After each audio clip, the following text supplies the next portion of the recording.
starting from the where we left yesterday.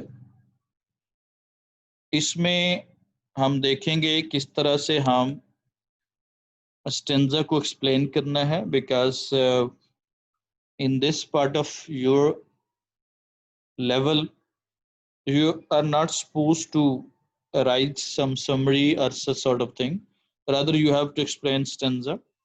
एक stanza दिया जाएगा 20 पोएम में एक स्टेंजा आएगा, और don't think that it is only necessary for this level, it will be useful for the further levels.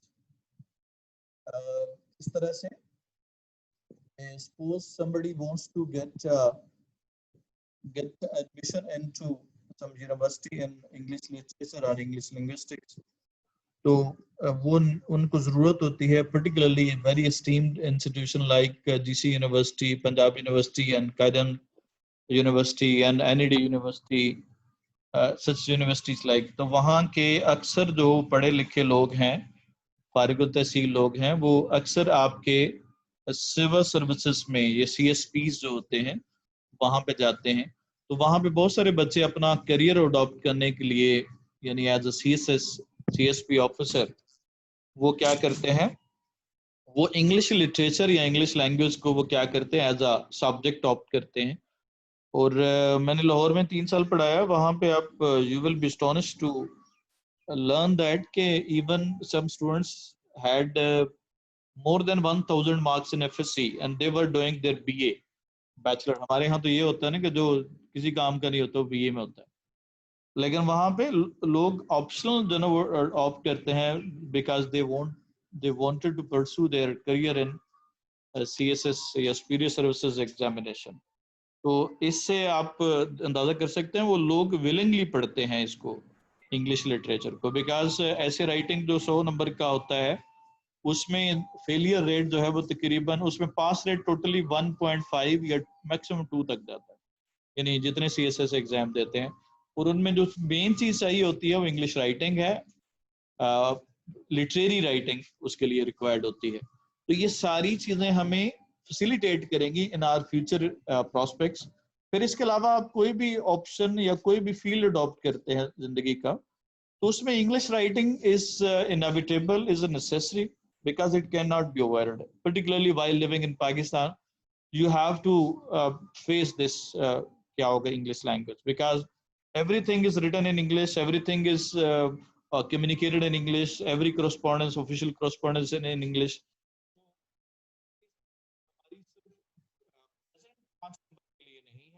Just for future prospects, ऐसे हमने explanation करनी है,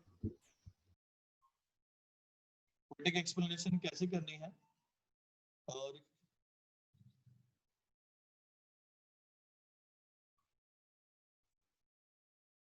पोएटिक एक्सप्लेनेशन कैसे करनी है हमने, ये सारी चीजें आपको हेल्प आउट करेंगी आपके फ्यूचर में।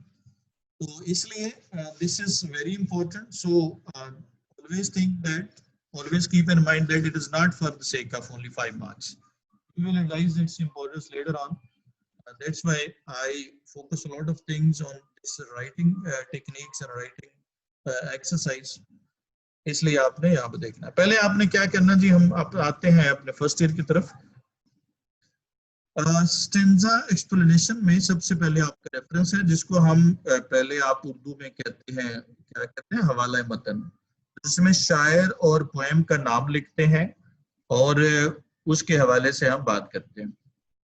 तो क्या होगा, this stanza has been taken from the poem, जो आपका टाइटल होगा वो आपने कैपिटलाइज करना है, कैपिटलाइज है, लेकिन प्रीपोजिशन और कंजंक्शन को कभी भी कैपिटलाइज नहीं करेंगे। कंपोज बाय जॉन स्टेलवर्दी, ये पोएट का नाम है। ये प्रिकॉशंस वही है जो मैंने पहले बताया कि जो शायर का नाम होगा इसको आप इन्वर्टेड कॉमा बंद नहीं करेंगे, ये कॉमन कन्वेंशन है। और क्या होगा, दूसरे नंबर पे क्या होगा, जो आपका टाइटल है ये कैपिटलाइज होना चाहिए, आर्टिकल को, डिटर्मिनर को, कंजंक्शन को हम क्या है कैपिटलाइज नहीं करते टाइटल में, और बाकी तमाम वर्ड्स आपके कैपिटलाइज होते हैं। ये तो हो गया आपका जी हवाला मतन, जिसको हम कहते हैं, जिसमें शायर और उस पोएम का जिक्र होता है। उसके बाद नेक्स्ट क्या होता है जी, उसके बाद कॉन्टेक्स्ट आता है। कॉन्टेक्स्ट जैसे कल कुछ बच्चे पूछ भी रहे थे व्हाट्सएप ग्रुप में कि कॉन्टेक्स्ट क्या होता है। एज अर्लियर मेंशन्ड कि कॉन्टेक्स्ट अगर हम टेक्निकली देखें तो कॉन्टेक्स्ट वो क्या होता है, वो बैकग्राउंड होता है उस लाइंस का कि इस जगह से ये पोएटिक लाइंस ली गई है, वहां पे इसका बैकग्राउंड क्या है, आगे क्या है, पीछे क्या है, जिसको हम क्या कहते हैं, उर्दू में हम इसको कहते हैं सियाको सबाक।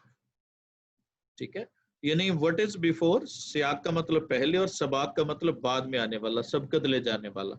यानी जो पहले है और जो बाद में है उसको हम सियाको सबाक कहते हैं, यानी कॉन्टेक्स्ट कहते हैं। लेकिन जैसे मैंने पहले बताया, इसमें हम अक्सर जो है वो सेंट्रल आइडिया हम लिख देते हैं क्योंकि हमारे यहाँ जो है वो चल जाता है, वैसे ही है, गलत है। अगेन हम मास्टरियल लेवल तक भी यही इस्तेमाल होता है, मास्टर पे जाके फिर जो ना हम कहते हैं कि नहीं जी हम पर्टिकुलर कॉन्टेक्स्ट पे ही फोकस करेंगे। This is symbolic poem is about effects of war के बारे में है। It brings dark due of, यानी कौन लाती है, वॉर लाती है।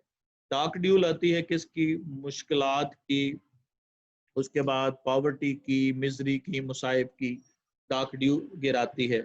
और क्या लाती है, फियर, डेथ और गैर यकीनी, हतमी, गैर हतमी जो है ना वो क्या होगा फ्यूचर के बारे में पिक्चर देती है। वॉर के बावजूद बच्चे क्या कर रहे हैं, केयर फ्री है और एंजॉय देयर लाइफ्स हैं। और एडल्टहुड इनफैक्ट क्या है, सराउंडेड है किसी एप्रीहेंशन से, यानी खदशात जो हैं उससे जो है वो क्या है, वो गिरी हुई है और मुश्किलात में गिरी हुई है। तो ये हो गया इसका कॉन्टेक्स्ट। इसका समरी भी समझ लें या उसका मेन आइडिया समझ लें। अब देखें सारे पॉइंट जो थे पोएम के हमने इस पे जिक्र कर लिए, यानी बच्चे हैं, वॉर है और उनकी इंजॉयमेंट है, जो न शायर की क्या है परेशानियां हैं, तो ये सारी चीज़ों को हमने डिस्कस कर लिया। तो ये समरी लिख लें, समझ लें, या सेंट्रल आइडिया समझ लें, ये क्या होगा इस पे बेस करेगा। और उसके बाद हमारा जी एक्सप्लेनेशन का प्रोसेस है। एक्सप्लेनेशन जब हम करनी है तो पहले स्टेप पे जैसे मैंने पहले बताया कई दफ़ा, पहले आपने पैराफ्रेज करनी है। पैराफ्रेज आपने सिंपल सेंटेंसेस में लिखेंगे। आप फर्ज करो हम पहली लाइन को ही एक्सप्लेन कर रहे हैं। जी जोया आपका क्वेश्चन है कोई? सर जब कॉन्टेक्स्ट में हम राइट करेंगे तो मीन्स के हमें स्टैंजा दिया जाएगा, हमने अगर हम उसका मेन आइडिया ना राइट करें, उसके पहले जो बात बयान की गई थी उसके बाद में जो बात बयान की गई है वो राइट कर दें, तब हमारा करेक्ट होगा या रॉन्ग हो जाएगा? नहीं, वो अक्सर करेक्ट ही है, होना भी चाहिए, लेकिन अनफॉर्चुनेटली हमारे यहाँ ये प्रॉब्लम है कि हमारे पेपर चेक करने वाले कई सारे जो है ना वो दिहाड़ीदार भी होते हैं, यानी जो दिहाड़ी लगाने आते हैं। तो उनके लिए उनको शायद पता ही ना हो कि कॉन्टेक्स्ट क्या होता है, वो मरकजी ख्याल ही ढूंढते रहें। इसलिए हम बच्चों को ऐसी चीजें एडवाइस नहीं करते, हम दोनों चीजों मिक्स करके करते हैं, यानी क्रिएटिविटी भी हो, नई चीज भी हो, लेकिन कन्वेंशन को भी ना छोड़ा जाए। क्योंकि कन्वेंशन में हमारे बोर्ड एग्जामिनेशन में ये प्रॉब्लम है कि वो मार्किंग करने वाले कई दफा ऐसे आ जाते हैं जो बड़े ही स्कॉलर टाइप होते हैं, यानी उनको पता ही नहीं होता कि क्या पढ़ा रहे हैं और क्या पढ़ा है। और कई लोग ऐसे भी होते हैं जो एफएससी में वो पढ़ाते ही नहीं है, उनको भी मार्किंग कर लेते हैं। तो कई सारी लड़कियां अपना जहेज भी बना लेती हैं मार्किंग कर करके। तो इससे आप अंदाजा कर लें कि जिसने जहेज बनाना ज़ाहिर है उसकी स्पीड भी उसी हिसाब से होगी। तो इसलिए मरकजी ख्याल हम ज़्यादा बेहतर है कि हम उसके वो मरकजी ख्याल तक ही रहे ताकि वो गड़बड़ ना हो। ऐसे मुझे I could remember once in government college I was there, मतलब कि अभी रिसेंटली अभी वहीं पे जाहिर, वहाँ पे एक हमारे यहाँ एक माशाल्लाह सीटीआई आते हैं हमारे 9 महीने के लिए, लेक्चर कॉन्टेक्ट लेक्चरर होते हैं। तो he was MA from some university and nowadays he is teaching, and I think he is teaching more than 100 students at his village. Village वालों के साथ क्या हशर कर रहा होगा। उसने पेपर चेक किया और पेपर चेक करने में उसको पता नहीं था कि कौन से क्वेश्चन इसमें है कि नहीं है। 4 बंडल उसने चेक कर लिए, 4 बंडल का मतलब 150 एक बंडल में होता है, यानी उसने किसी बच्चे को 70 से ऊपर नंबर नहीं दिए। पेपर चेक करने का आखिरी दिन जमा करवाने का था, बोर्ड वालों ने अगले दिन वाइंड अप करना था पेपर को। अब इतना टाइम नहीं था कि उस पेपर को रीचेक करके उसके पेपर को दोबारा मार्किंग होती। सभी के 60-60 70-70 नंबर लग के चले, यानी उसने कितने कम अज कम कोई कुछ 600 बच्चों के करियर से जो ना वो खेल लिया उसने। तो ये सम टाइम इस तरह से स्टूपिड हरकतें भी होती हैं या ऐसे लोग भी आते हैं जो इसलिए हम वो चीजें हम बताते हैं, ये टेक्निक्स यही होती हैं कि हमने वो चीजें देखनी है जो हर बंदे को अपील करे।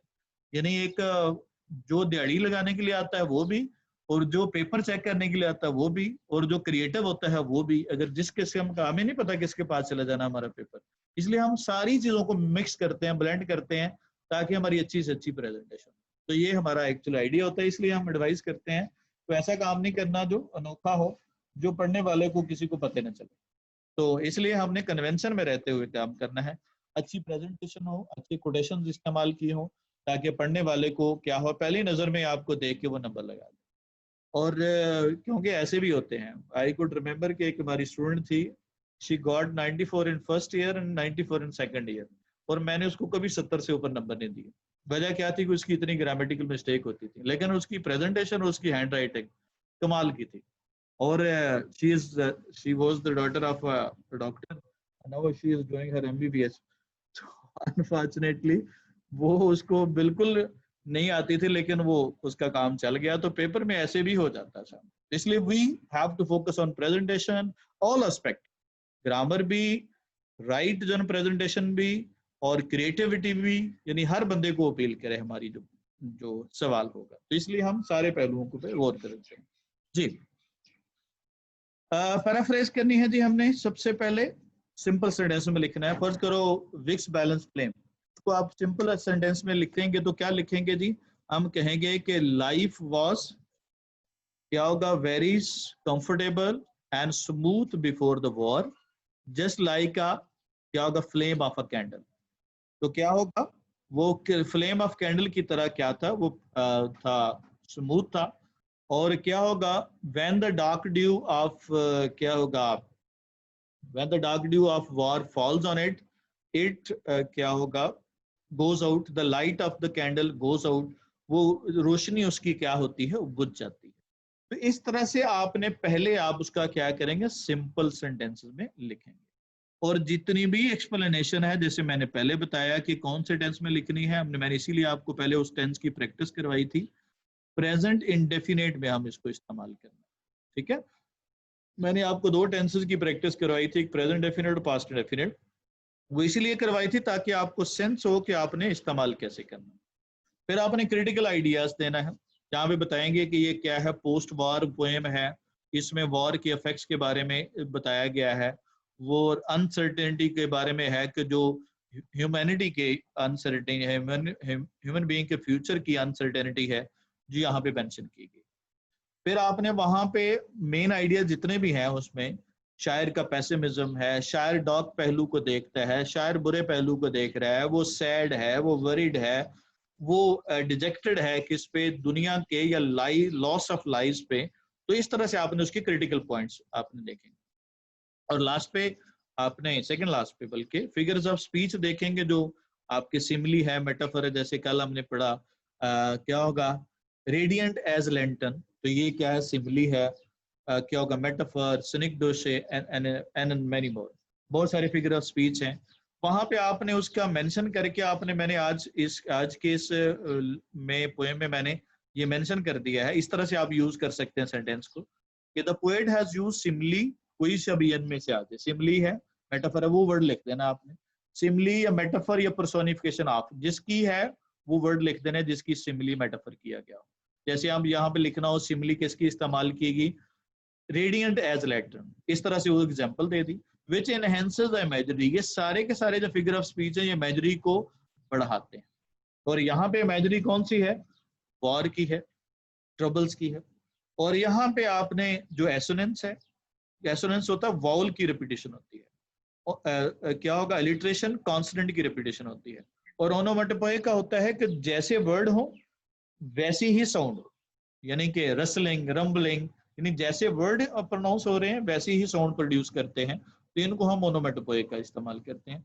ये असल में म्यूजिकल क्वालिटी देता है किसी भी, क्या होगा, तो वहां पे लिख देंगे कि ये, इसमें ये सिमिली इस्तेमाल की, इमेजरी को ब्यूटिफाई कर रही है। यहाँ पे ये क्या इस्तेमाल किया, अलिट्रेशन इस्तेमाल की, ये म्यूजिकलिटी को देता है। क्योंकि जितने भी आपके क्या होगा राइम्ड होते हैं, या आपकी जितना भी अच्छा क्या होगा डायलॉग होगा, वो हमेशा राइम्ड होता है और इलिटरेटेड होता है। जैसे मैंने पंजाबी की आपको मिसाल भी दी थी कि क्या होगा, पंजाबी के कभी डायलॉग्स देखें तो बड़े खूबसूरती से साथ इलिटरेटेड होते हैं और बड़ी खूबसूरती के साथ आपस में मिलाए होते हैं। और मजे की बात देखें, जो जमाने कदीम में जो वॉर पोइट्री होती थी, वॉर पोइट्री इनफैक्ट लिखी इस पे जाती थी, यानी इलिटरेशन होती थी उसमें और लोगों के जज्बात को उबारती थी वॉर पोइट्री, जहाँ पे जंग के हालात के से वाकयात बयान किए जाते हैं। इसका और लास्ट पे आपने राइमिंग स्कीम पे आ जाना है कि राइमिंग स्कीम जो है वो क्या है इस पोएम की, ये है। इसमें राइमिंग स्कीम जो है ना वो ये बयान की गई है। तो क्या होगा, इस तरह से राइमिंग स्कीम का इस्तेमाल बताना है कि यहाँ पे कौन सी राइमिंग स्कीम बयान की गई है। ये कल वाली पोएम है जिसकी एक्सप्लेनेशन क्या है पढ़ रहे थे जी। उसके बाद है जी इंडिविजुअल चैट जो है वो मना है जी, कोई बंदा चैट नहीं करेगा मेरी क्लास में, बल्कि किसी भी क्लास में। जो प्रॉब्लम है मैं उसका जवाब दूंगा, नोबडी विल आंसर अदर्स। जिसको प्रॉब्लम मुझसे पूछेगा। और I am very strict in discipline. अगर कोई बहन भाई आपके पढ़ते हैं तो दे नो वेरी वेल मी, ठीक है, वो अच्छी तरह से मुझे जानते हैं। उसके बाद है जी नेक्स्ट जो है, आपने उन सेंटेंसेस को आपने बनाना है। ये आपका मेन आइडिया है। अब 1 बाय 1 सेंटेंस बनाएंगे जी। शाबाश। हाय का करम, first of all you will start. सारे के सारे प्रेजेंट टेंस बनाना है और आपने कैसे बनाएंगे, शाबाश, carry on.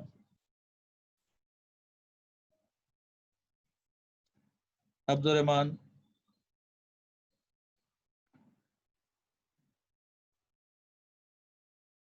anyone raise your hand? जी फातिमा नहीं। It is a thought-provoking poem. शाबाश, it is a thought provoking poem. Information है तो इट इज लगा दिया। Zoya Ajmal, It is also a post-war poem. Post war poem. Fiza Parvez, Describes the facts of war. It describes the facts of war, ठीक है। जोहा मुस्तफा,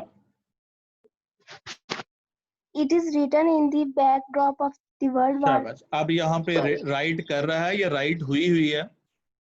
जब right हुई है तो इसका मतलब क्या होगा, पैसिव वॉइस है। पैसिव वॉइस में क्या लगाते हैं हम, ऑब्जेक्ट पहले लगाते हैं और इस एमआर के साथ क्या लगाएंगे, थर्ड फॉर्म इस्तेमाल करेंगे। एनी अदर जी, रेज योर हैंड्स जी। मोहसिन, वो राबिया खालिद, Temporary shops. कौन है, क्या होगा टेम्परेरी शॉप। तो fruit stalls are temporary shops. यहाँ पे इंफॉर्मेशन है, fruit stalls are temporary shops. Aamna Khalid,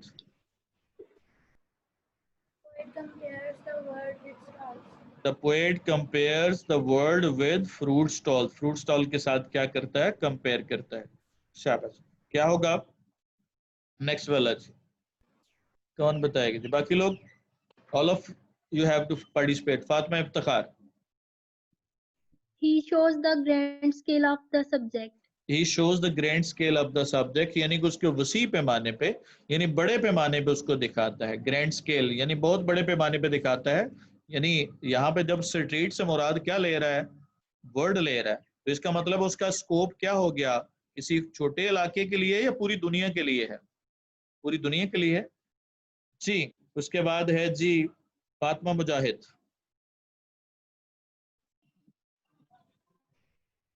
It represents the temporariness of the word. He represents. He represents the temporariness of the world, या these क्या होगा, fruit shops क्या होगा, represent the temporariness of this world। Samiya Hasan, It is uncertain and temporary. it is uncertain, this world is uncertain and yeah, this life is uncertain and temporary। उसके बाद फरा अकरम,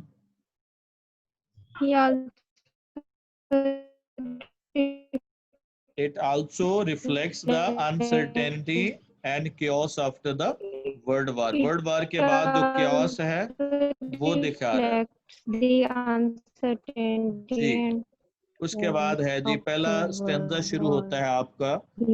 क्या होगा, यहाँ से आपने मेंशन करना है। ईशा जी करेगी, रेस हैंड रखें जिनके बारी नहीं आ जाती जी।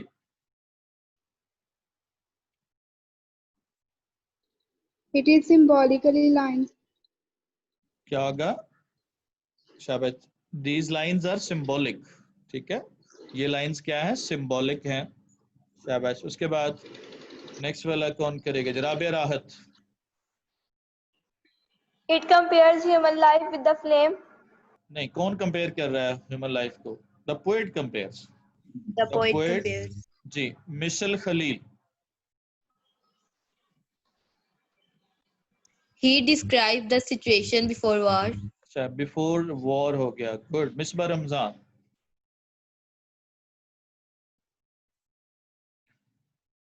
The life after war, the life before war is balanced and undisturbed. जी, अब ये इज होगा वॉज होगा? Is Was. was. Was. The life before war was balanced and undisturbed. जी, उसके बाद है जी कौन करेगा जी? Zoya Ajmal. The life was disturbed with the dark dew of war. The life is disturbed with the dark day of war. Fareen Muzaffar.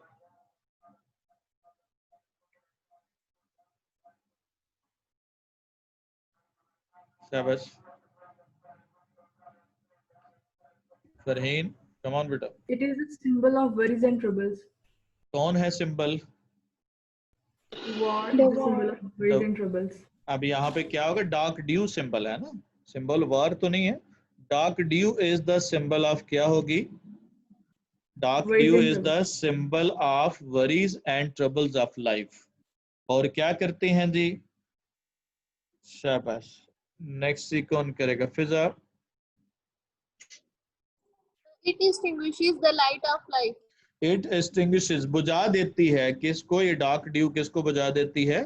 Dark क्या होगा? Due of क्या होगा जी? Boys, where are you sleeping? Ahmad Toqeer.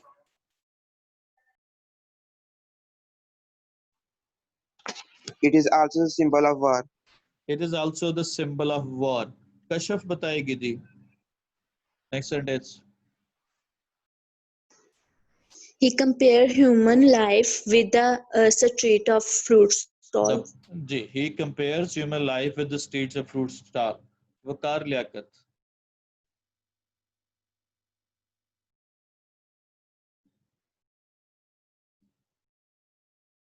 Ji, no answer.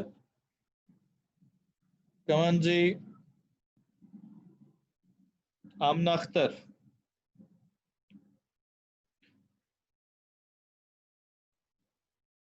ELISA Shakeel. The poet compared human life with the street of fruit stalls. जी, क्या होगा? Man is just in the street of fruit stalls of temporary life. उस जो ना वो stall में खड़ा है। और क्या होगा जी? उसके बाद कौन करेगा जी? Boys from boys, don't be shy, come on.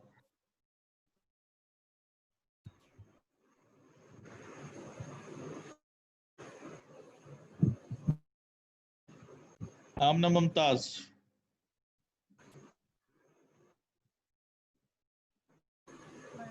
जोहा Mustafa. It is subjected to annihilation and destruction. जी, कौन सब्जेक्टेड है? किसको खतरा है डिस्ट्रक्शन का? कौन सी चीज सब्जेक्टेड है? Human life. तो human life is subjected Human to life. Annihilation and destruction. जी शाबाश। Asadullah ji, Asadullah, very good. It shows temporariness of life. It shows the temporariness of life. Good. उसके बाद जी again girls are there but boys are lacking. Sami, Abdul समी, son of Shafiq.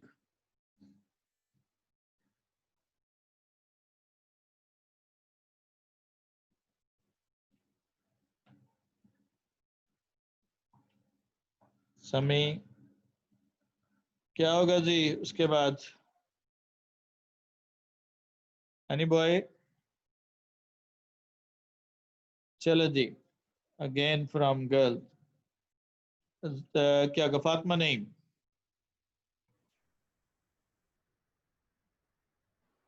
There are various fruits in the stall named. Ji, there are various fruits. क्या होगा? There are various fruits in the stalls named. कौन से नाम है? Melon, guava and मैंडन. ठीक है, उनके नाम है. जी शाबाश, वेरी गुड पार्टिसिपेशन बच्चों. But boys are lacking. They should participate. Don't worry that if you are doing something wrong. जब तक आप गलत नहीं करेंगे आप ठीक नहीं कर सकते खुद को.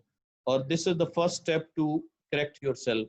Human is the unique being जो क्या करती है, अपनी गलतियों से सीखती है. और जो अपनी गलतियों से नहीं सीखता वो इंसान नहीं. I don't call him a human being. So don't worry, these are your fellows.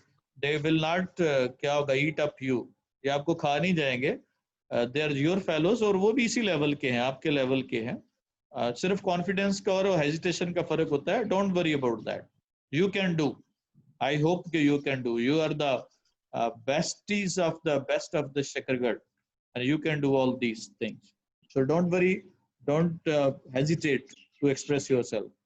नहीं होगा, no problem. You will learn. Ariba Khan.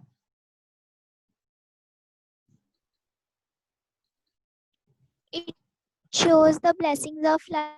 ये फ्रूट शो कर रहे हैं ना. फ्रूट शो कौन कर रहा है यहाँ पे? फ्रूट शो कर रहे हैं. These fruits show the blessings of life. जी शाबाश. नेक्स्ट वाला सेंटेंस जी, Fatima Iftikhar. The poet is worried and confused. The poet is worried and confused. और क्या होगा? हुज़ैफा असलम.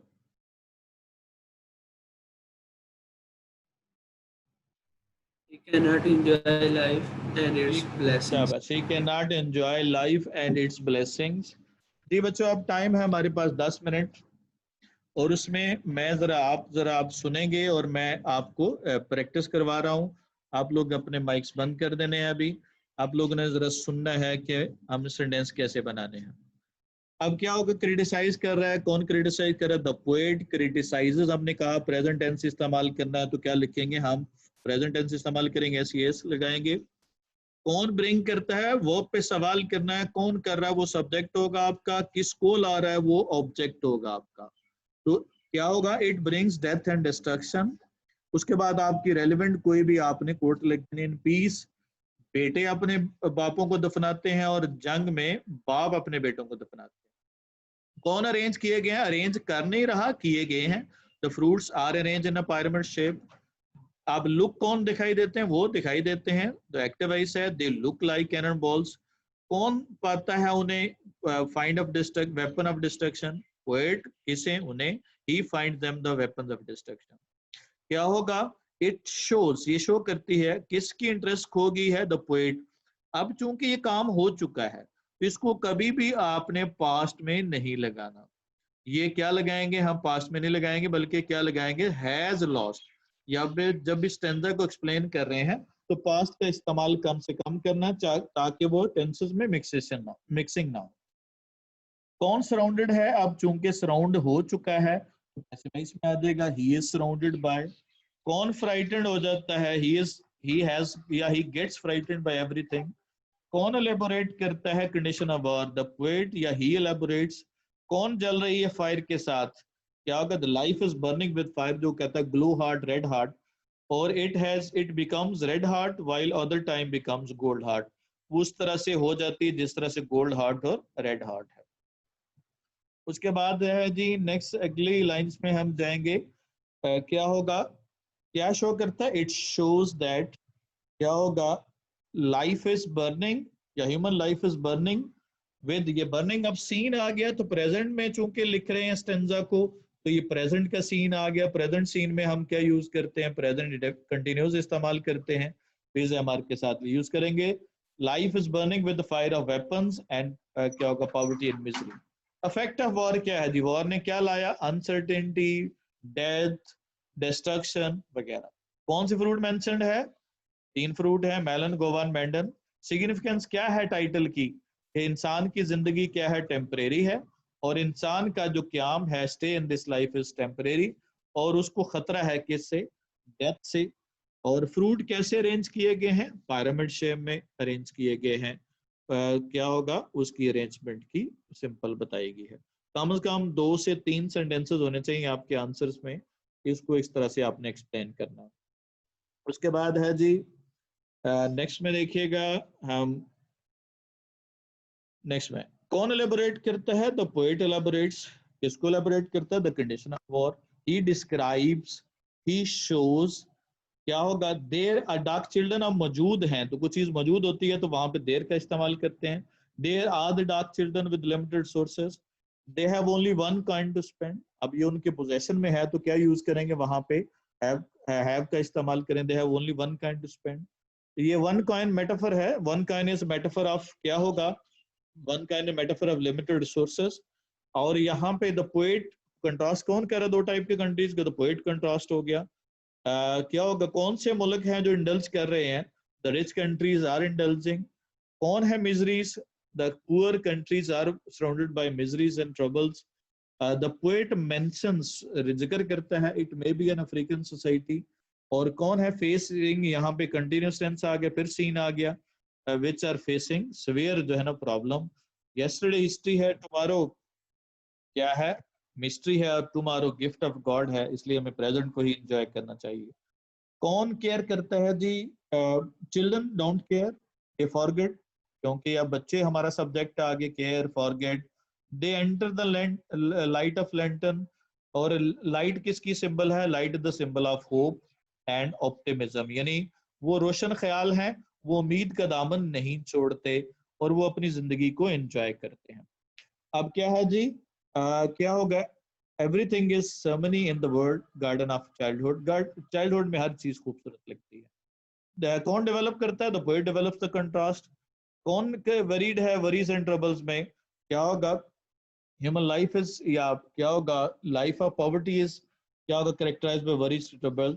बट द, या इस तरह से कह लें, जो अडल्टहुड है, यहाँ पे उनको दोनों को कंपेयर किया गया है, तो adulthood is characterised by worries and troubles, while the childhood is featured by carefree life, क्योंकि वो समझते हर दिन एक नया दिन होगा, उम्मीद रखते हैं। The children eat different fruits, they enjoy the blessings, they don't care for the future, बिल्कुल परवाह नहीं करते। They enjoy their present, it gives us a practical lesson that we should live। यहाँ पे मैसेज है क्योंकि, तो वहां पे क्या यूज करेंगे? हम should का इस्तेमाल करेंगे, we should live for the present। और the poet describe कौन कर रहा है? The poet also describes इसको fruits metaphorically, they are covered by shells। और क्या होगा? these, क्या होगा? moon and sun क्या हो सकते थे? can be the source of, क्या होगा? prosperity and peace, but they have failed। अब fail हो गए हैं तो perfect tense लगाना, मैंने पहले बताया, past tense नहीं लगाना है। failed to provide light to human being। और जैसे क्या होगा? कौन रिप्रेजेंट कर रहा है मेलन को? The moon. और कौन है पोरस? किसमें सुराख है? इंफॉर्मेशन है, जहाँ पे इंफॉर्मेशन हो तो वहां पे क्या लगाना? हमने इज़ेमार का इस्तेमाल करेंगे। The sun is porous means it has failed to enumerate the earth. और इट सिंबलाइजेस मैंडन, या कह सकते हैं ये मेटाफर है, किसका? मैंडन का मेटाफर है। और उसके बाद है जी नेक्स्ट जो है आपकी लाइन्स है, पोएट क्या कंसीडर करता है? क्यों कंसीडर करता है फ्रूट को cannon balls? Because he is surrounded by war, poverty and misery, and he is dejected, he is surrounded by troubles, he is fearful, his life is क्या होगा? subjected to death, that's why he क्या होगा? find the, क्या होगा? them cannonballs। कौन सी society mention की गई है? दायरा पुअर सोसाइटी है। Poor society has been mentioned, in which क्या होगा? poor, the children are dark, they have only one kind to spend, means they have limited resources उनके पास है जी। उसके बाद क्या है जी? क्या होता है जी? वो बाय फ्रूट करते हैं, तो क्या होगा? द चिल्ड्रन बाय फ्रूट्स और they break and peel them, उनको खाते हैं, छीलते हैं। They eat and enjoy them, they remain unconscious. अब सारा का सारा सब्जेक्ट हमारा क्या है? चिल्ड्रन है। उनकी जगह पहली दफा चिल्ड्रन लगाएंगे, अगली दफा हम उसकी जगह पे क्या लगाएंगे? दे लगाएंगे। दे रिमेन अनकॉन्शियस, क्या होगा? कौन डिस्क्राइब कर रहा है? द पोएट कर रहा है। ब्रेक कौन करता है? They break. कौन इमर्ज करते हैं? जूसेस इमर्ज फ्रॉम देम, यानी फ्रूट से। क्या होगा? Careless in eating, children are very careless in their eating, they make their faces filthy, they make their body parts dirty, but their faces glow with happiness. कौन glow कर रहा है खुशी के साथ? उनके फेसेस। दे आर इंडिफरेंट, ला तल्लुक है, केयर फ्री है, बिल्कुल कोई फिक्र नहीं है उनको fear of the world around का। They enjoy the light of pleasure and delight, they are buried in, क्या होगा? The life is buried in troubles, या adulthood is buried in trouble. Episode but the occasional episode and general drama of life. Thomas Hardy की line है, Thomas Hardy कहता है कि happiness कभी कभार ही जिंदगी में आती है। और कौन एसोसिएट कर लेता है? The poet associate himself with adulthood, अपने आप को वो बड़ों के साथ एसोसिएट करता है। He is surrounded by the darkness of war, poverty and misery, वो सभी में गिरा हुआ है, इसलिए वो क्या कहता है? वो बच्चों जैसी जिंदगी गुजारना चाहता है।